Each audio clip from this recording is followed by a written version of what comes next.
Error analysis. Last हमने पढ़ा था एरर्स के बारे में, टाइप्स ऑफ एरर्स। उसमें टाइप्स ऑफ एरर्स में सिस्टमिक एरर्स की बात की थी हमने, रैंडम एरर्स की बात की थी, डिस्काउंट एरर्स की बात की थी।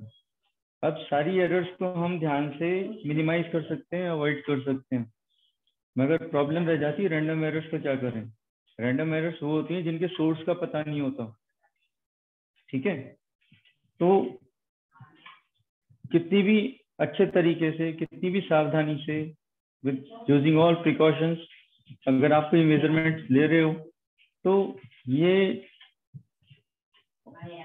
नेचुरल है कि उसमें कुछ ना कुछ एरर्स हो जाती हैं।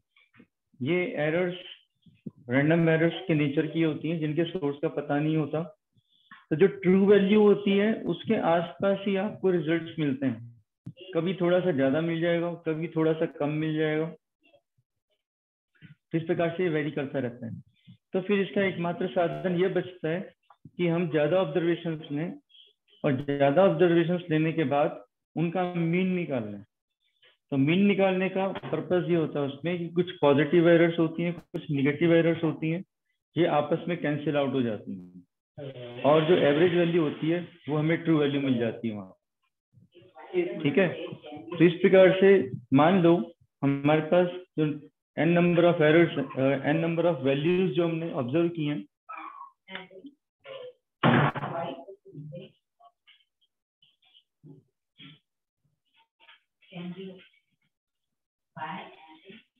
जो हमने वैल्यूज ऑब्जर्व की हैं वो we name it like x1, x2, x3 and so on xn। These are n observations, ठीक है।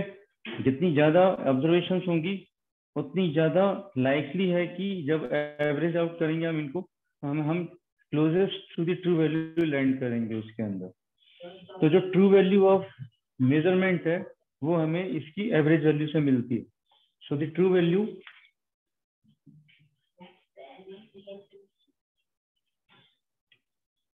is x bar, which is x1 plus x2 plus x3 plus and so on plus xn upon n।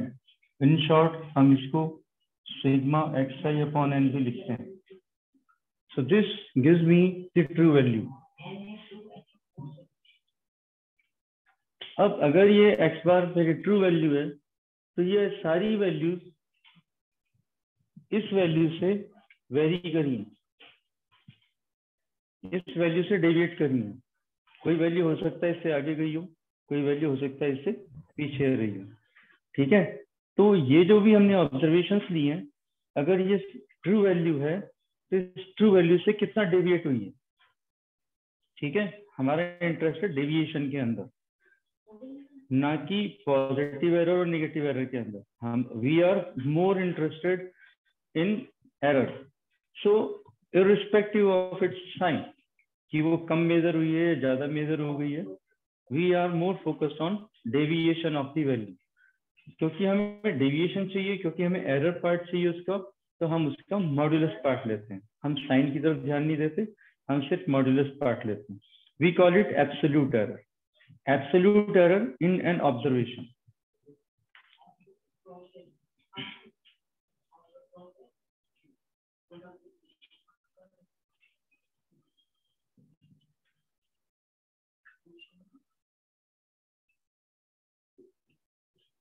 अब ये कैसे मिलेगा हमें? We say it is delta x1, deviation in value x1, difference of value x1 from its true value, और इसका modulus that is true value. So this is x1 minus x बार।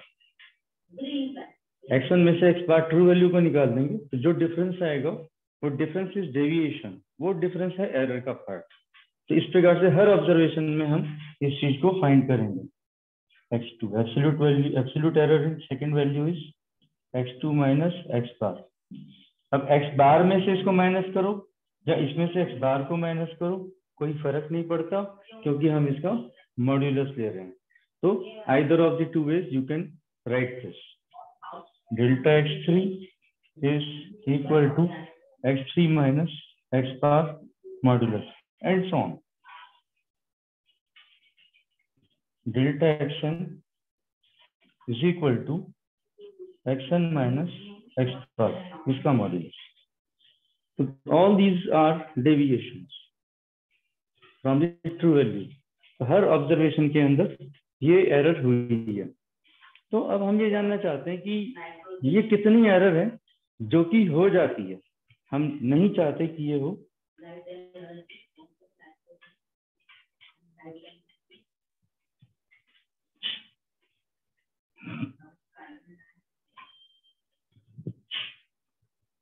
नितिन कुछ कहना चाह रहे हो? No sir. ठीक है बेटा, गलती से टाइप हो गया. कोई बात नहीं, ठीक है. सो हर ऑब्जर्वेशन में कितनी एरर हुई है या किसी भी ऑब्जर्वेशन में कितनी एरर हो जाती है, हमें उसकी लिमिट पता करनी है कि कोई भी ऑब्जर्वेशन है भैया इसमें इतनी गलतियां हो सकती हैं या इतना परसेंटेज आगे पीछे हो सकता है या इतना इसमें वेरिएशन हो सकता है. ठीक है, तो वो कितना हो सकता है हम फिर इसकी एवरेज वैल्यू निकालते हैं. So we next find mean absolute error. So mean absolute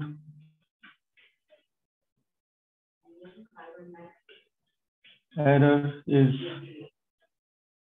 delta x bar. हमें क्या चाहिए? Delta x bar. Delta x bar is mean absolute error, and this is given by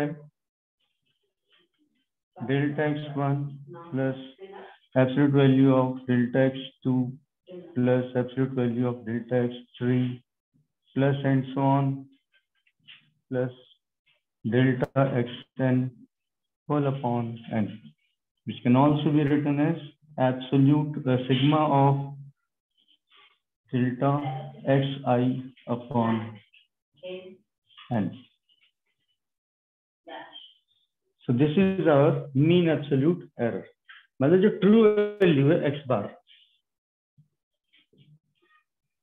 इसमें इतनी वैल्यू ज्यादा की तरफ भी हो सकती है, इतनी वैल्यू कम की तरफ भी हो सकती है. जो हमारी ऑब्जर्वेशंस हैं, सेट ऑफ ऑब्जर्वेशंस हैं, वो इन दोनों लिमिट्स के बीच में फैली हुई हो सकती है, क्योंकि इतनी एरर तो हो जाती है, सब कुछ करने के बाद भी हो जाती है. सो वी से the true value of the observation is x bar plus minus delta x bar. ठीक है, तो हमने प्लस भी ले लिया माइनस भी ले लिया, क्योंकि ये ट्रू वैल्यू से दोनों तरफ वेरिएशन इसका आ सकता है. अर्थात इसको हम ऐसे कह सकते हैं that all these values, all these values x1, x2, x3, xn, ये एक रेंज में फैली हुई है. ये एक रेंज में फैली हुई है, और वो रेंज क्या होना चाहिए? वो रेंज होगी हमारी x बार माइनस डेल्टा x बार. ये value is xi is x bar plus delta x बार. ये जो सारी वैल्यूज हैं ये हमारी इस रेंज के बीच में होगी, क्योंकि सब कुछ ध्यान रखने के बाद भी इतनी रेंज के अंदर वैल्यूज फैलती हैं. अगर बाई चांस कोई वैल्यू बहुत ज्यादा डेविएट कर गई, इस रेंज से भी बाहर चली गई, तो वो एक एबनॉर्मल वैल्यू है, वो अनएक्सेप्टेबल वैल्यू है, उसको आप रिजेक्ट कर सकते हैं. ठीक है, तो आपने देखा होगा किसी भी चीज के ऊपर जब साइज वगैरह लिखा होता है या वजन लिखा होता है, तो उसमें प्लस माइनस साथ में दिया होता है, भाई इतनी टॉलरेंस है इसके अंदर, इतना इसमें वेरिएशन हो सकता है. ठीक है, फॉर एग्जाम्पल आप बाजार से 1 किलो का पैकेट लेकर आते हैं. 1 किलो का मतलब उसमें 1000 ग्राम, 1000 ग्राम उसके अंदर मटेरियल होता है. अब उसके अंदर कितना वेरिएशन होता है? जब पैक किया था तब वो पूरा 1 किलोग्राम, अगर हम उसको आज 1.5 साल बाद उठा रहे हैं, तो आज क्या हमें वो 1 किलोग्राम ही मिलेगा? अगर आप उसको वे करने लगोगे तो वो 1 किलोग्राम से हो सकता है कुछ ज्यादा हो सकता है कुछ कम, तो थोड़ा बहुत वेरिएशन उसमें हो सकता है. इसको आप ऐसे समझ सकते हैं, जब उसको पैक किया था उसको बिल्कुल डिहाइड्रेट करके पैक किया था, सुखा के पैक किया था, ठीक है। अब उसमें कुछ मॉइस्चर आ गया, एटमॉस्फेयर से कुछ मॉइस्चर उसने कैप्चर कर दिया, तो मॉइस्चर कैप्चर करने की वजह से उसका वजन बढ़ जाएगा, या वो अब ह्यूमिडिटी लो होने की वजह से डिहाइड्रेट हो गया, उसमें से मॉइस्चर उड़ गया, तो उसका वजन कम हो जाएगा। तो ये कितना आप इस वेरिएशन को एक्सेप्ट कर सकते हैं।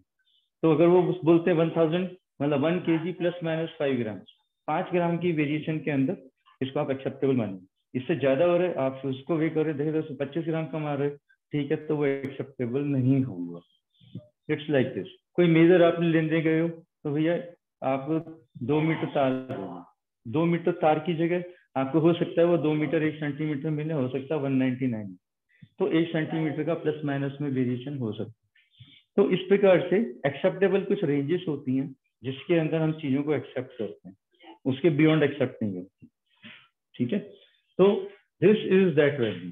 तो हर एक मेजर को जब भी आप कोई लेंथ मेजर करेंगे, विड्थ मेजर करेंगे, एरिया मेजर करेंगे, तो उसका वॉल्यूम निकालना है, डेंसिटी निकालनी है, क्योंकि हर ऑब्जर्वेशन में कुछ ना कुछ एरर होगी, और वो ऑब्जर्वेशन हम किसी फार्मूले में यूज करेंगे, किसी कैलकुलेशन में यूज करेंगे, किसी रिजल्ट को निकालने के लिए यूज करेंगे, तो उसमें फिर उन रिजल्ट्स के अंदर भी वो एरर्स जाती हैं आगे।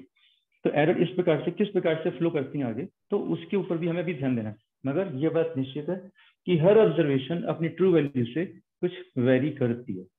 वो कितना वेरी करती है, वो एक एक्सेप्टेबल रेंज होनी चाहिए उसकी, वो एक्सेप्टेबल रेंज जो है वो हम इस डेल्टा एक्स बार से फाइंड करते हैं। सो this is the acceptable limits of the variation of any true value.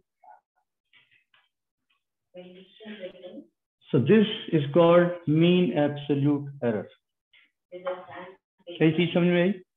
Mean absolute error is given by this. It is the mean of all absolute deviations from the true value of the observation.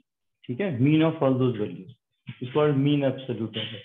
तो ये first type की error है जो हमने यहाँ पे find कर ली है। सेकंड जो इंपॉर्टेंट पैरामीटर है एरर्स का, वो that is called relative error.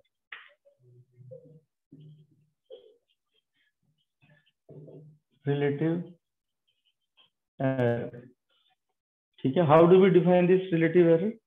This is given as the ratio of relative error given as the ratio of mean absolute error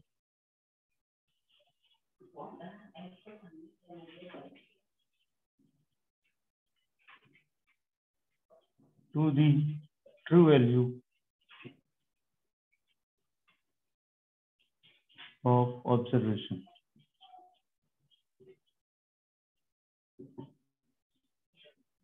So this relative error ER is given by delta x bar upon x bar. So this is how we give this. मान लो कोई value दी हुई है, length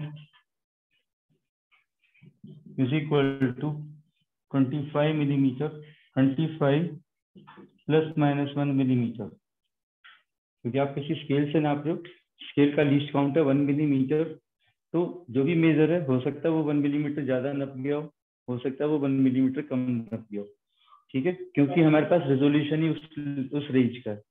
तो ये हम हमेशा tolerance इसके साथ मेंशन करते हैं। 25 मिलीमीटर ये ट्रू वैल्यू होनी चाहिए, मगर इसमें 1 मिलीमीटर की गुंजाइश है, आगे पीछे हो सकती है।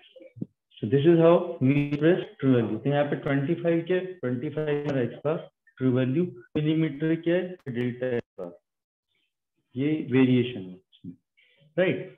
अब how do we give this relative error here? Now relative error in this case is given by 1 upon this delta x upon 25।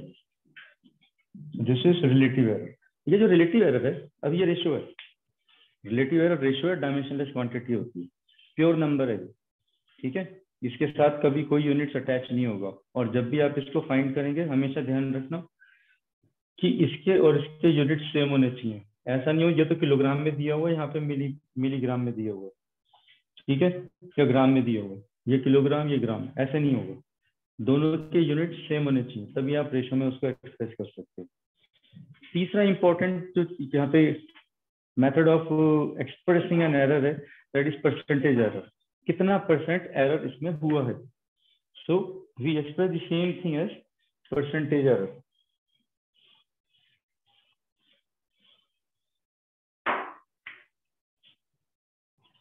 Percent error, right? Error percent. So this is given by 100 times relative error. If we multiply this by 100, we get error in percentage. This is error in percentage. So this becomes 1 upon 25 into 100. That becomes 4. So 4%. Okay?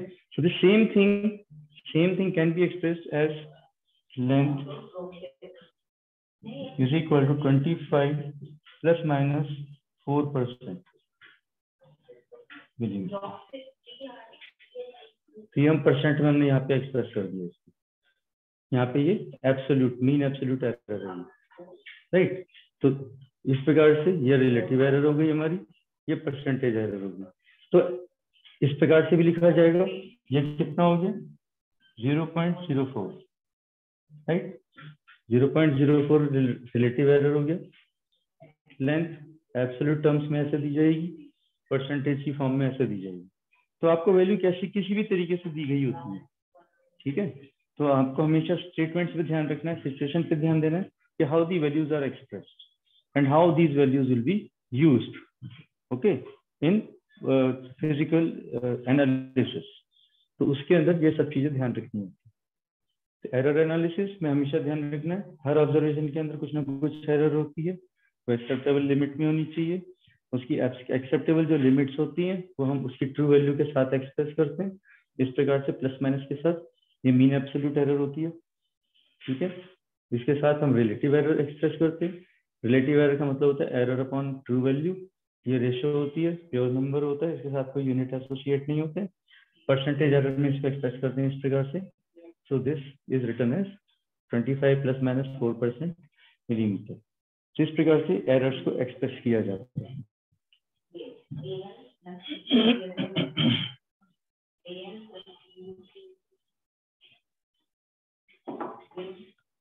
मान लो हम किसी wire की length major कर रहे हैं metre scale से कर, और मीटर स्केल से जब उसको मेजर कर रहे हैं तो हमारे पास 5 सेट ऑफ ऑब्जर्वेशन हमने लिए हैं। And what did we get? We get observation as 73 millimeter. These are all in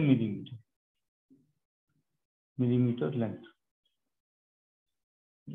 73, 75, 76, 74, 75.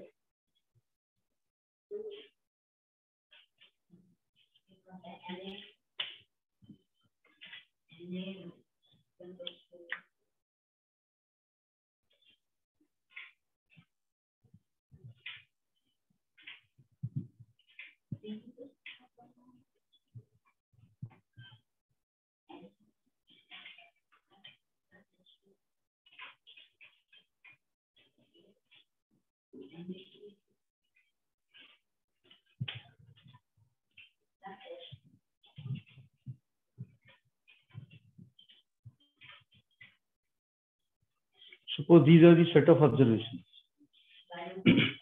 अब आपको इसको एनालाइज करना है कि जो जिस भी चीज की हमने ये लेंथ निकाली है, ये इसकी ट्रू वैल्यू कितनी होगी? What is its true value? What is its true value in millimeter? True value evaluate करने के लिए हम क्या करेंगे? We find mean value of this. इसका मीन वैल्यू कितना आएगा? सॉल्व करके बताइए फटाफट।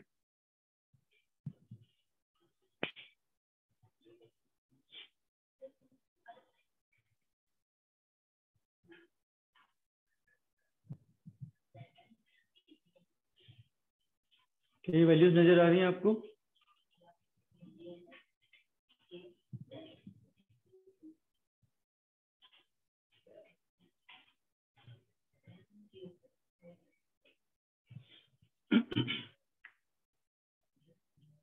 73 plus 75 plus 76 plus 74 plus 75 plus 76 whole upon 1 2 3 4 5 6 6.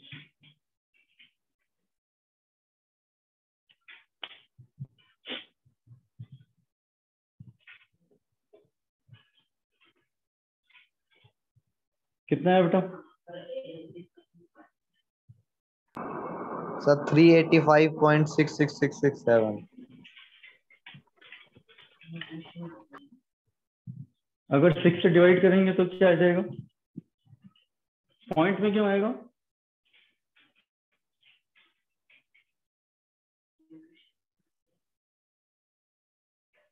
इसको सबको ऐड करके 6 से डिवाइड भी करना है। सर पॉइंट में ही आ रहा है।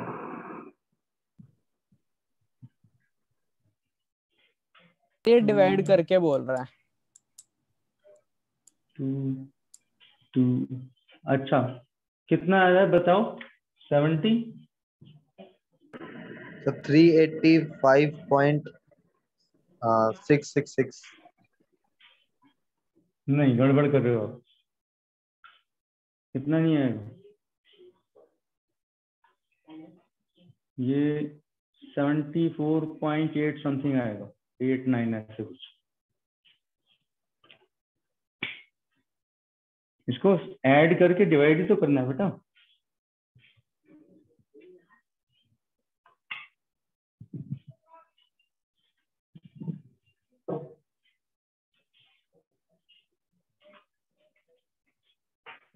ये 15 45 144 है टोटल।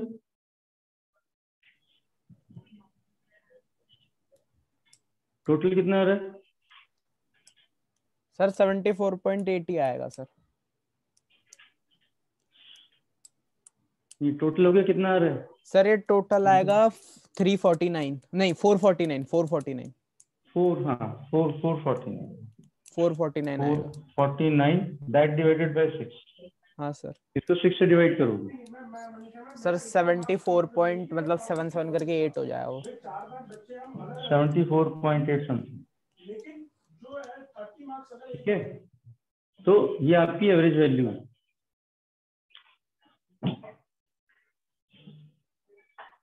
और अगर इसको पूरा करना है, इसको अगर मैं यहाँ पे 5 कर देता हूँ तो ये पूरा हो जाएगा 75। ठीक है, यहाँ पे क्योंकि 74 था, एक कम हो रहा था, इसकी वजह से ये इस प्रकार से फ्रैक्शन में आ रहा था। इसको 75 कर देते हैं हम, तो 75 पूरा हो जाएगा। तो इसकी जो मीन वैल्यू है 75 मिलीमीटर। ठीक है, अब इसमें एरर कितना निकलेगा? डेल्टा एक्स ये निकालो, ये कितना आएगा, ये फाइंड करो। तो 73 माइनस 75, 75 माइनस 75, 76 माइनस 75,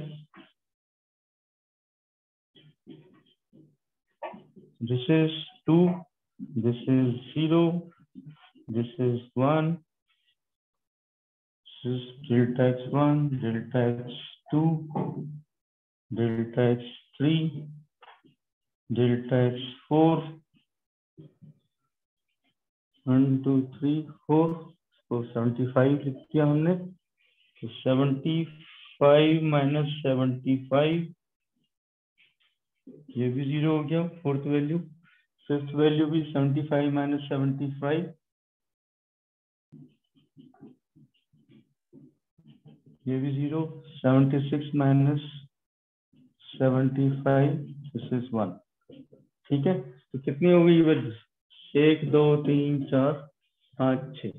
तो delta x bar is equal to 2 plus 0 plus 1 plus 0 plus 0 plus 1 sir 2/3 right. 1 2 4 2, that is 2/3 right. 2/3 is how much?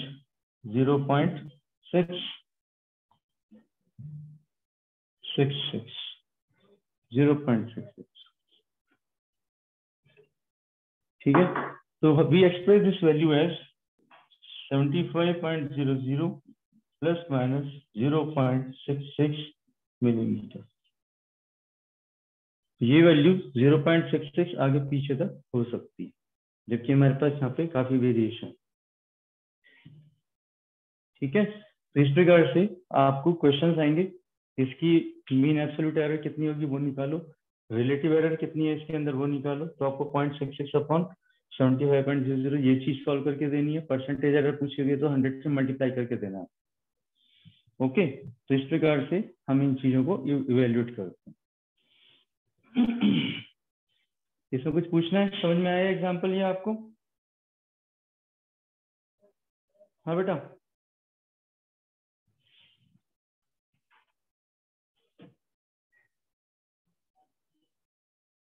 Anshu समझ में आया बेटा? Yes sir.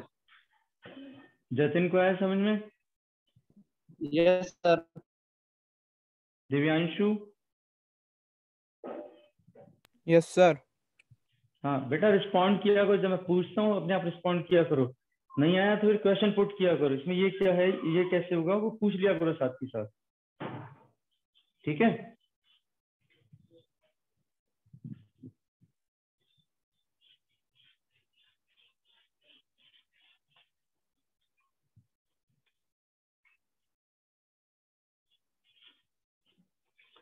so next is propagation of errors.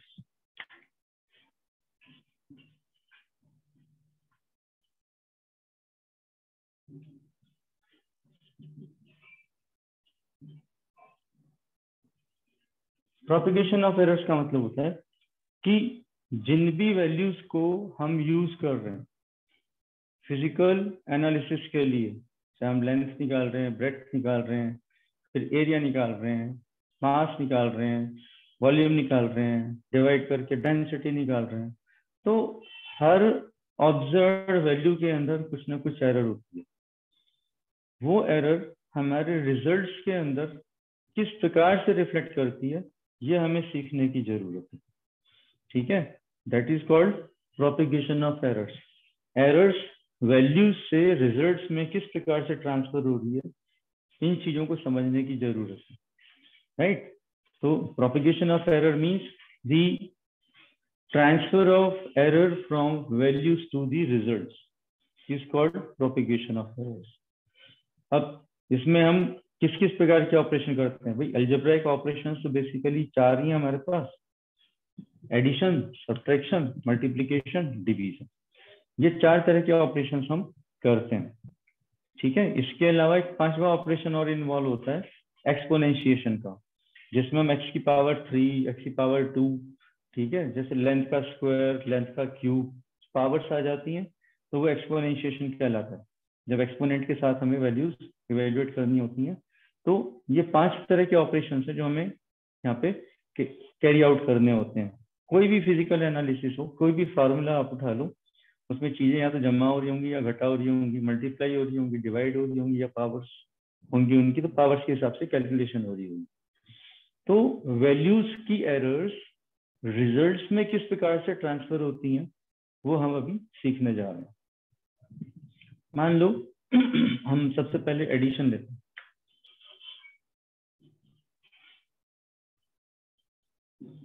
Addition operation,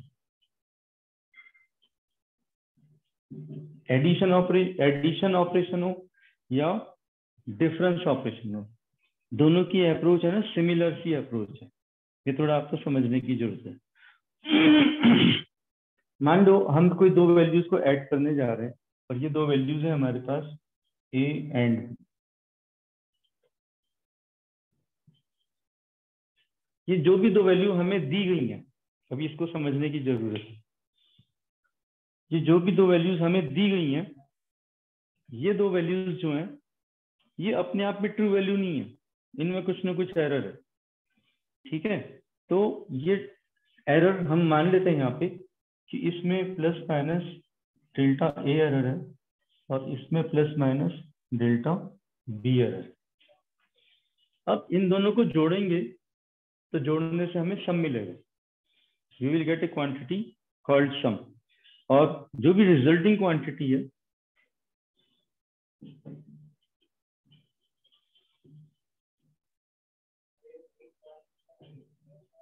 The resulting quantity is say z. z कोई value है जो इन दोनों को सम होके आएगी। तो जो z वैल्यू है ये अगर ट्रू वैल्यू के हिसाब से हम देखें तो z की ट्रू वैल्यू तो होगी a plus b, true value of a plus true value of b। But in fact z हमें कैसे मिल रहा है? इन वैल्यूज को ऐड और सब्ट्रैक्ट करके मिल रहा है, ऐड करके मिल रहा है। ठीक है, तो इसका मतलब जो रिजल्टिंग क्वांटिटी z होगी इसके अंदर भी कुछ ना कुछ एरर होगी। वो कुछ ना कुछ एरर जो भी होगी हम उसको भी कंसीडर करते हैं और उसको इस प्रकार से लिखते हैं z plus minus delta z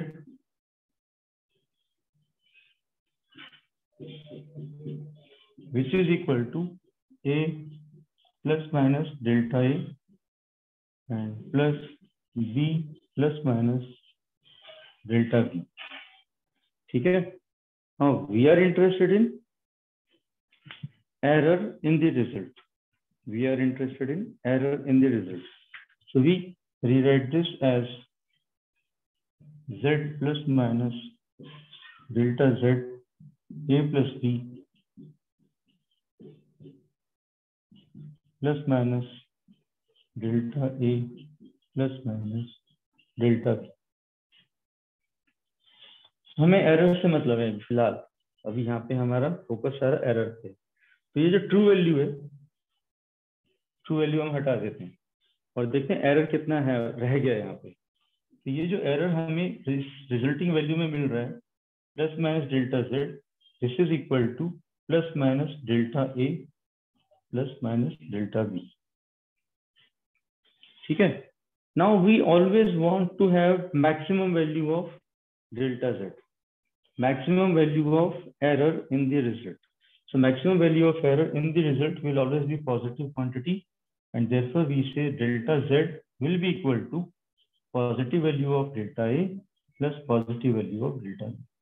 So this is maximum error that can reflect in this result. ठीक है, तो रूल क्या हो गया हमारे पास? रूल हो गया whenever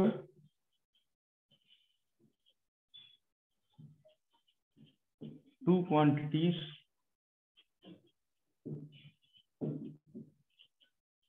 are added, the maximum error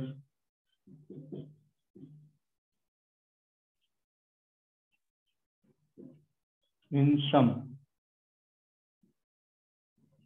is the sum of errors in the quantities।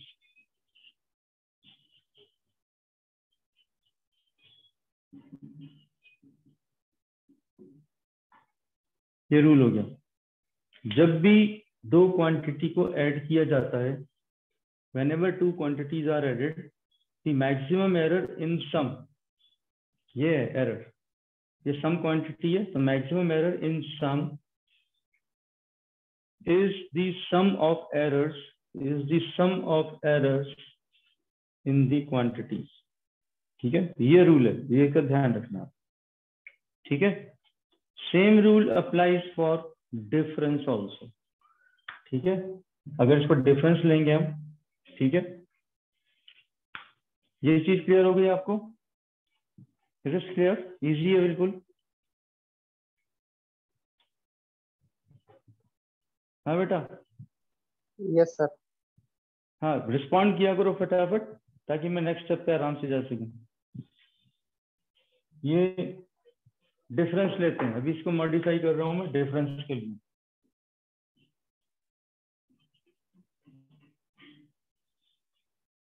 Again अब दो क्वांटिटीज हैं, ए और बी, दो क्वांटिटीज है हमारे पास, और हमें इसका डिफरेंस चाहिए। डिफरेंस का मतलब हो गया द रिजल्टिंग क्वांटिटी अगर z होगी तो वो हमें a माइनस बी से करने से मिलेगी। Difference is a minus B. तो यहाँ पे क्या हो जाएगा, ये माइनस इस प्रकार से आ जाएगा। ठीक है, और यहाँ पे अब ये माइनस हो जाएगा, और z जो a माइनस बी के बराबर है, इसको हम यहाँ से कैंसिल कर देंगे। ठीक है, ये माइनस की वजह से प्लस माइनस कैलकुलेशन में माइनस प्लस की तरह रिफ्लेक्ट हो जाएगा।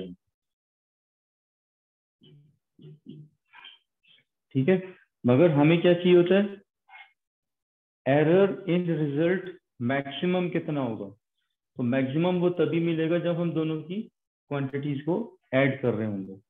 सो we have to add the errors in the quantities. तो चाहे यहाँ पे सम ऑपरेशन हो रहा है, चाहे डिफरेंस ऑपरेशन हो रहा है, दोनों ही के केसेस के अंदर जो एरर प्रोपिगेट होता है रिजल्ट के अंदर, that is the sum of errors, that is the sum of errors in the quantities. तो रिजल्ट सेम रहेगा whenever two quantities are added or subtracted. Whenever two quantities are added or subtracted, the maximum error in sum difference is the sum of errors in the quantities. तो ये rule general rule है जो दोनों के लिए apply होता है, सम के लिए भी होता है, डिफरेंस के लिए भी होता है। ठीक है, इज दिस पॉइंट क्लियर? ये चीज समझ में आ गई आपको? ठीक है, नेक्स्ट मल्टीप्लीकेशन पे जाते हैं अब आगे।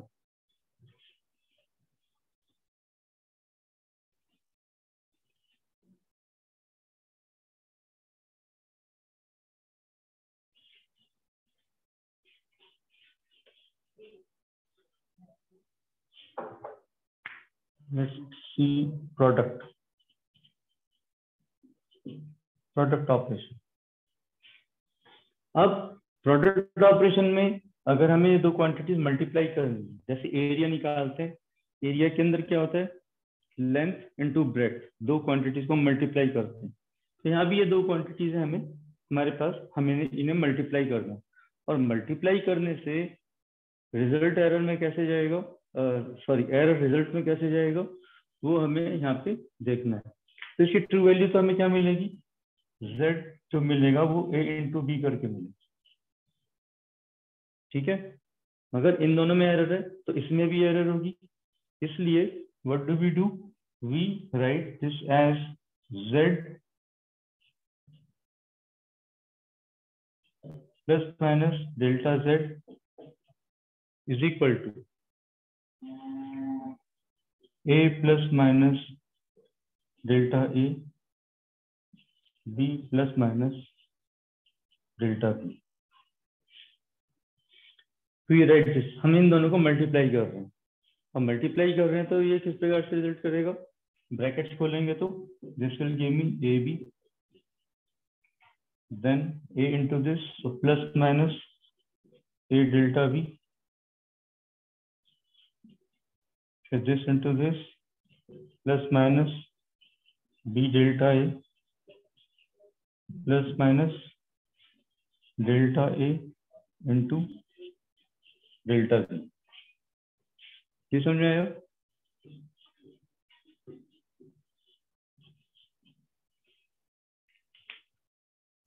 ये स्टेप समझ में आया? हमने सिर्फ ब्रैकेट खोल दिया।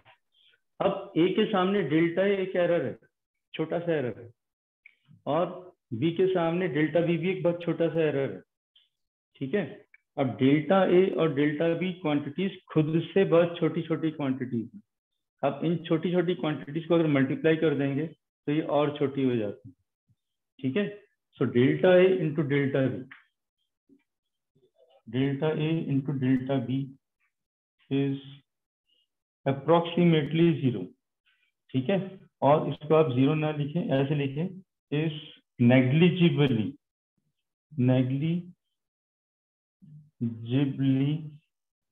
स्मॉल।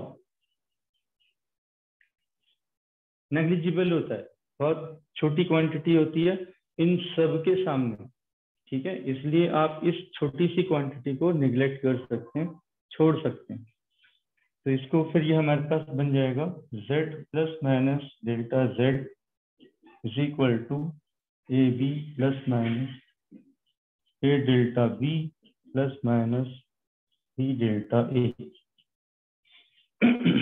ये मैं कन्वेंशनल मेथड से ले जा रहा हूँ आपको, हमें रिजल्ट तक जाना है, इसलिए हम इस प्रकार से कर रहे हैं। अब ये एक इक्वेशन आ गई हमारे पास, this is one equation, this is second equation. अब हम इस सेकंड इक्वेशन को फर्स्ट इक्वेशन से डिवाइड कर देंगे, ठीक है।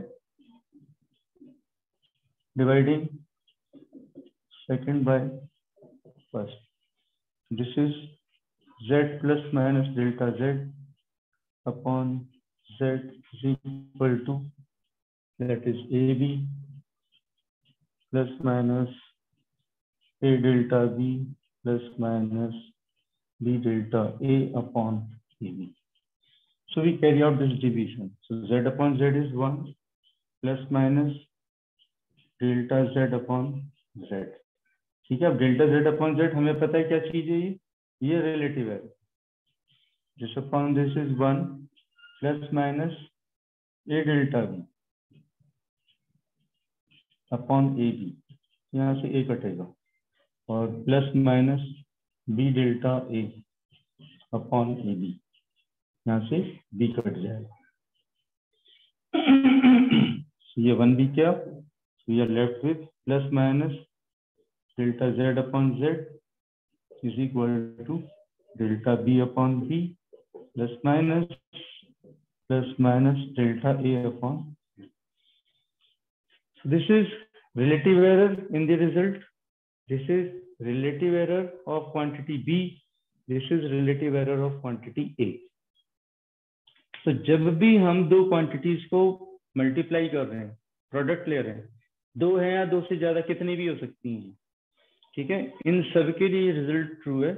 When the quantities are being multiplied, then the error in the result, ठीक है, ये एरर किस फॉर्म में आ रहा है, रिलेटिव एरर की फॉर्म में आ रहा है।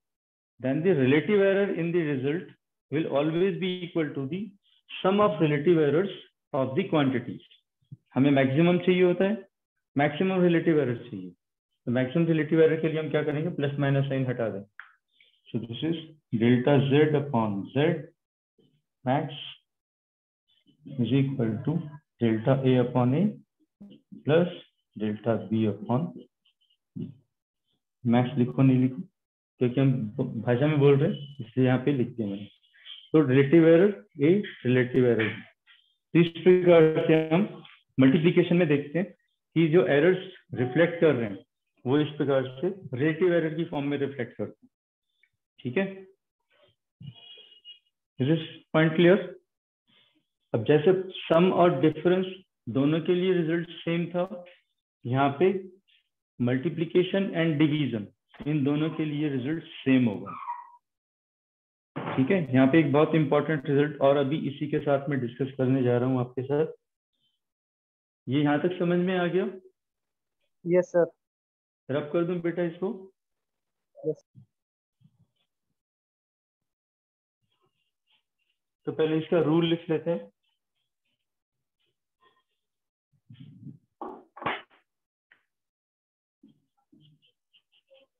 Rule, the relative error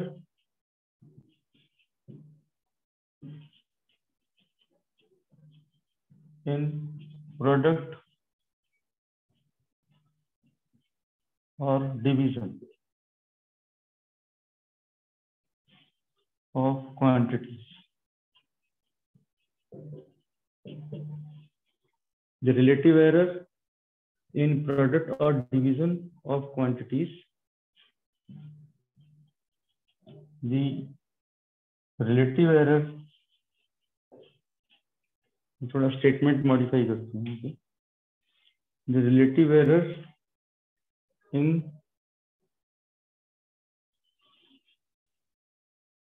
the relative error in the result of product और division of quantities is equal to the sum of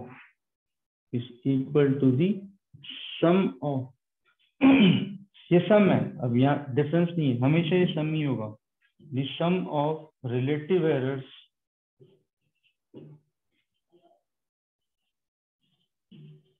of the quantities।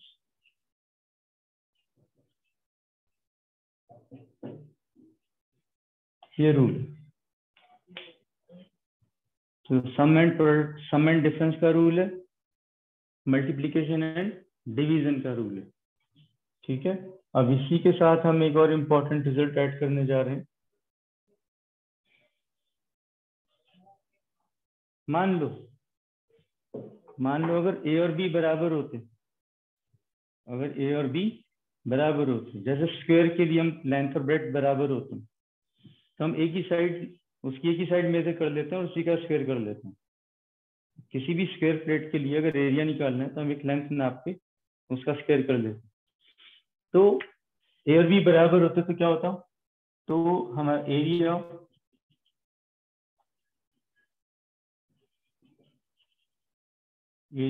इस पर्टिकुलर एग्जांपल के लिए बात कर रहा हूँ, z will be equal to A square, ऐसे लिखा जाता।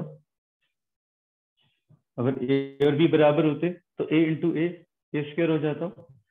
अब ये ए स्क्वायर हो गया, तो इसका रिजल्ट कैसे डिफर करेगा? अब इसका रिजल्ट कैसे आएगा? इसका result delta z upon z, और ये a इंटू ए ऐसे है, तो यहाँ पे ये delta a upon A plus delta a upon A ऐसे हो जाएगा, राइट। इसको ऐसे लिखते हैं, z is equal to a into, और ये क्या हो गया फिर, delta z upon z is equal to twice of delta a upon A. What is important here कि ये जो पावर है एक्सपोनेंट, इसको हम कहते हैं एक्सपोनेंट। ये कहां पर आ गया? ये यहां पर आ गया।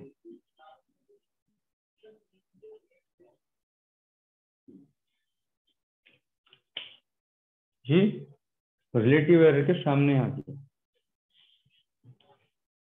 ठीक है, अब ये एक्सपोनेंशियल का रूल यहाँ पे हम बना देंगे। अब इसको कैसे लिखेंगे?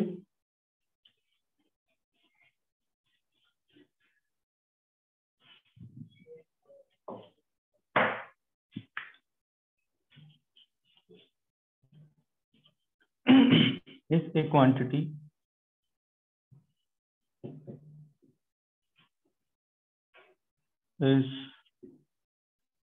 a quantity is raised to some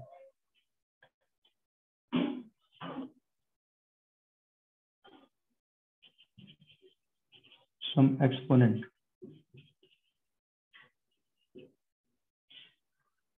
कोई भी क्वांटिटी उसको कुछ एक्सपोनेंट दिया गया, पावर स्क्वायर है, क्यूब है, एन है, कुछ भी है, ठीक है, then the relative error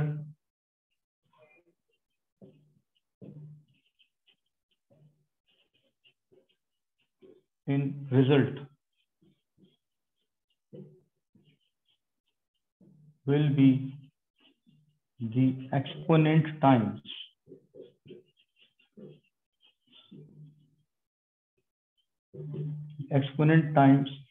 the relative error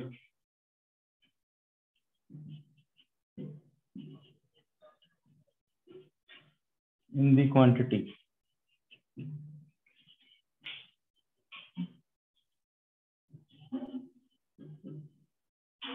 ये रूल होगा, ठीक है। प्रोडक्ट हो, डिवीजन हो,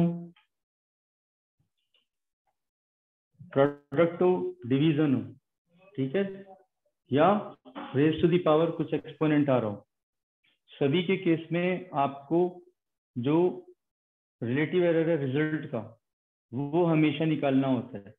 अब इसके छोटे छोटे एक दो एग्जाम्पल ले लेते हैं यहाँ पे।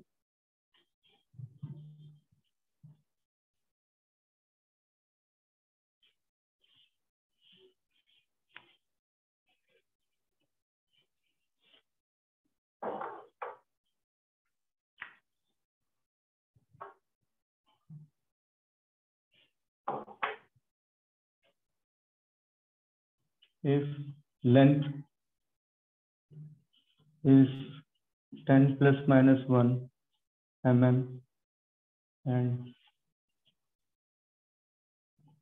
breadth is say 5 plus minus 1 mm, then area, find area क्या होगा? ठीक है, इसको हम मान लेते हैं लेंथ L, इसको मान लेते हैं ब्रेड। तो हमें पता है area will be given by L into B, area will be given by length into breadth. हमें यहाँ पे ये क्या गिवन है? ये 10 क्या है? 10 लेंथ की ट्रू वैल्यू है, 5 क्या है? 5 ब्रेड की ट्रू वैल्यू है। मगर इसमें एरर हो सकती है, और एरर कितनी हो सकती है? प्लस माइनस 1 मिलीमीटर की एरर हो सकती है। इसके हिसाब से हमें, अगर हम इसको एरिया निकालने लगे तो उस एरिया में कितनी एरर हो सकती है उसको हमें एनालाइज करना है। तो उसको एनालाइज करने के लिए एरिया की जो ट्रू वैल्यू वो होगी 10 into 5, that is 50 millimetre square. ये ट्रू वैल्यू है। 50 मिलीमीटर स्क्वायर में एरर कितना आ जाएगा? लेंथ और ब्रेड्थ में एरर होने की वजह से इसमें एरर कितना आ जाएगा वो हमें देखना है। तो उस एरर को इवेल्युएट करने के लिए हमें पता है delta A upon A should be equal to delta L upon L plus delta B upon. हमें क्या निकालना है? We are interested in this, ये फाइंड करना। तब हम ए को प्लस माइनस डेल्टा ए ऐसे लिख के आंसर देंगे, ये हमारा आंसर ऐसे एक्सप्रेस किया जाएगा। तो हमें अब ये सिंप्लीफाई कर दो। How do we do this? यहाँ से वैल्यू उठाओ, डेल्टा एल कितना है? 1, एल कितना है? 10, प्लस डेल्टा बी कितना है? 1, बी कितना है? 5। इसको सॉल्व करो, कितना हो जाएगा ये? 3/10। इसको सॉल्व करेंगे 3/10 आ जाएगा। Now this 3/10 is equal to what? Delta A upon A. उस ए को हम यहाँ ले जाते हैं। सो 3/10, ए की वैल्यू कितनी आई थी हमारी? 50। So this into 50 and this becomes 15 millimeters square. So our result is area is equal to 50 plus minus 15 millimeters square. इस प्रकार से आंसर दिया जाएगा। क्या ये समझ में आया? Yes, sir. Yes sir. ठीक है, आप देखो छोटी सी प्लेट है, बिल्कुल छोटी सी प्लेट है जिसका कि एरिया 50 मिलीमीटर स्क्वायर है, और उसके अंदर हमारे पास 15 मिलीमीटर स्क्वायर का एरर आ रहा है। तो ये 15 50 की तुलना में बहुत ज्यादा वैल्यू है।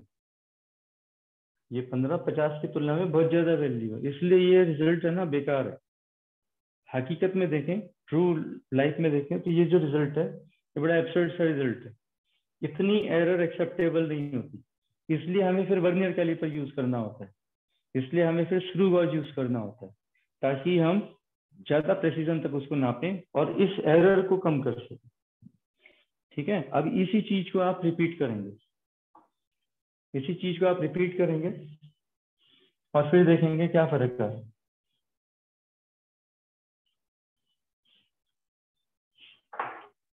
मान लो हमने ये वैल्यू निकाली होती तो स्क्रू गॉज से निकाली होती, तो स्क्रू गॉज का लीस्ट काउंट होता है हमारे पास 0.01। ठीक है, ये स्क्रू गॉज हमने नापा है और हमें ये वैल्यू दी गई है। अब आप इसी को दोबारा कैलकुलेट कीजिए जैसे मैंने अभी किया था, और इसका रिजल्ट बताएं क्या था।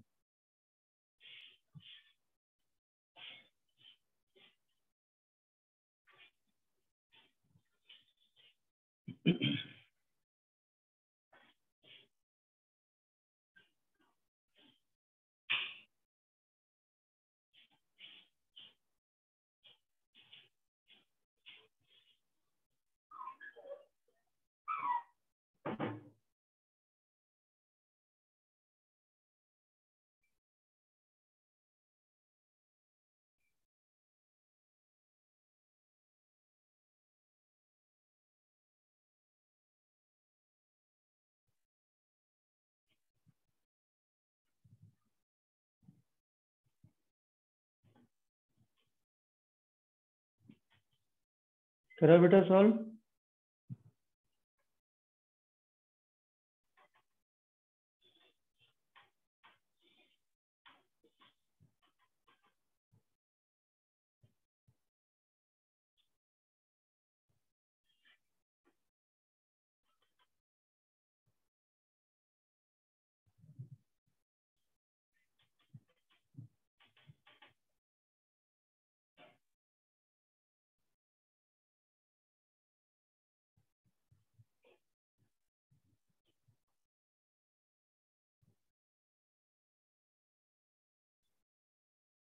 सर वो 0.01 है या 0.1 है?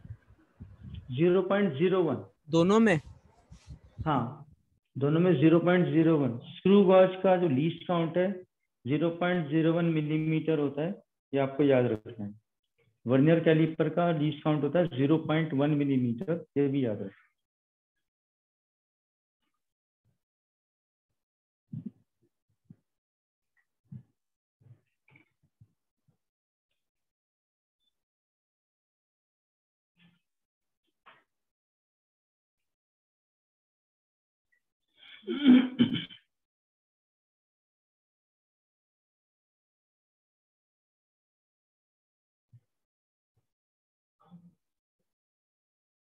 Sir 50 plus minus 0.1 millimetre square.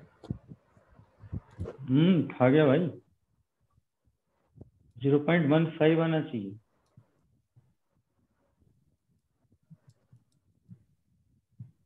15 हमने इसको 1 को 100 से ही तो डिवाइड कर दिया, तो एरर भी उतना ही रिड्यूस हो जाएगा, क्योंकि रिलेटिव एरर निकाल बेटा 0.01/10, ठीक है, प्लस 0.01/5। एलसीएम लोगे तो डबल होगा ना ये, तो ये 0.03 हाँ सर मैंने उधर 5 डिनोट 10। कर लिया, बाई में दोनों साइड 10 ले लिया, इसलिए गलत आ गया वो। हाँ, इसलिए गड़बड़ हो गया। रिजल्ट उसी डिजिट्स वही आएंगी, डेसिमल का फर्क आएगा। Yes sir. 50 करेंगे तो ये हमारा 0.15 हो जाए, ठीक है। तो अब 50 प्लस माइनस 0.15 मिलीमीटर स्क्वायर।